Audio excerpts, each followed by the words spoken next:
Pagbasa mula sa aklat ni Propeta Jeremias. Ang aklat na ito ay naglalaman ng mga sinabi at ginawa ni Jeremias na anak ni Hilkias, isang pari na mula sa bayan ng Anatot sa lupain ni Benjamin.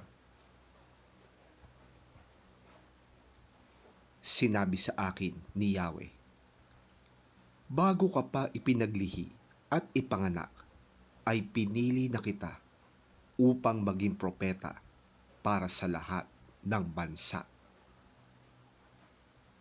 Ang sagot ko naman, Panginoong Yahweh, hindi po ako magaling na tagapagsalita. Bata pa po ako. Subalit, ang sabi niya sa akin, huwag mo sabihing bata ka pa. Pumunta ka sa mga taong sasabihin ko sa iyo. Ipahayag mo sa lahat ang aking sasabihin sa iyo. Huwag kang matakot sa kanila, sapagkat ako'y kasama mo at iingatan kita. Ako si Yahweh ang nagsasabi nito. Pagkatapos, iniunat ni Yahweh ang kanyang kamay, hinipo ang aking mga labi at sinabi, ngayon ay ibinigay ko na sa iyo ang mga mensaheng dapat mong sabihin. Ibinibigay ko rin ngayon sa iyo ang kapangyarihang mangaral sa mga bansa at kaharian upang sila'y bunutin at ibagsak, wasakin at itapon, itayo at itanim.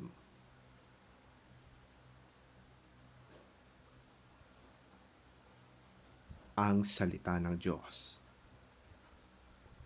Salamat sa Diyos.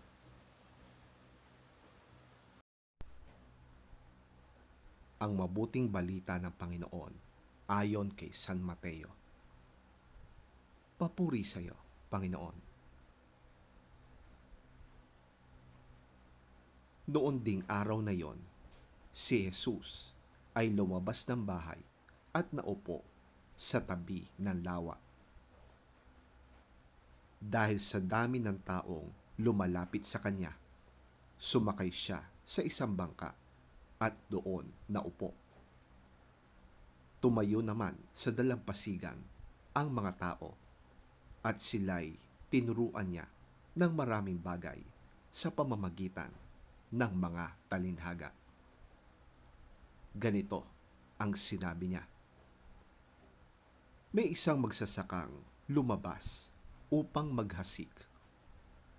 Sa kanyang paghahasik ay may mga binhing nalaglag sa tabi ng daan. Dumating ang mga ibon at tinuka ang mga yon.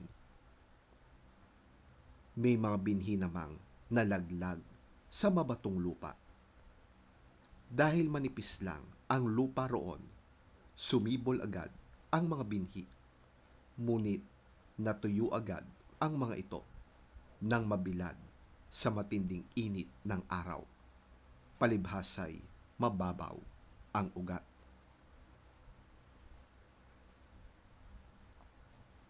May mga binhi namang nalaglag sa may matitinik na halaman.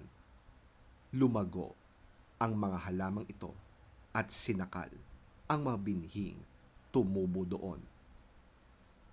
Ngunit ang mga binhing nahasik sa matabang lupa ay namunga. May tig-100, may tig-60 at may tig-30.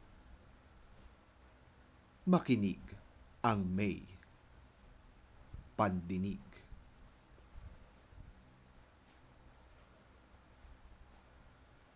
Ang mabuting balita ng ating Panginoon. Pinupuri ka namin, Panginoong Hesukristo.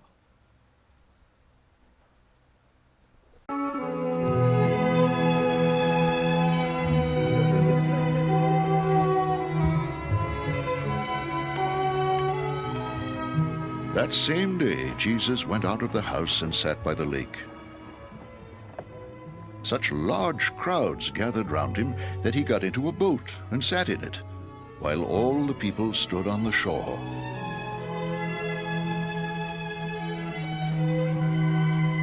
Then he told them many things in parables, saying, A farmer went out to sow his seed.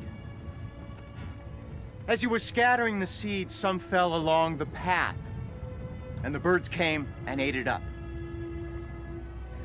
Some fell on rocky places, where it did not have much soil. It sprang up quickly, because the soil was shallow. But when the sun came up, the plants were scorched and they withered, because they had no root. Other seed fell among thorns, which grew up and choked the plants. Still other seed fell on good soil, where it produced a crop 100, 60, or 30 times what was sown.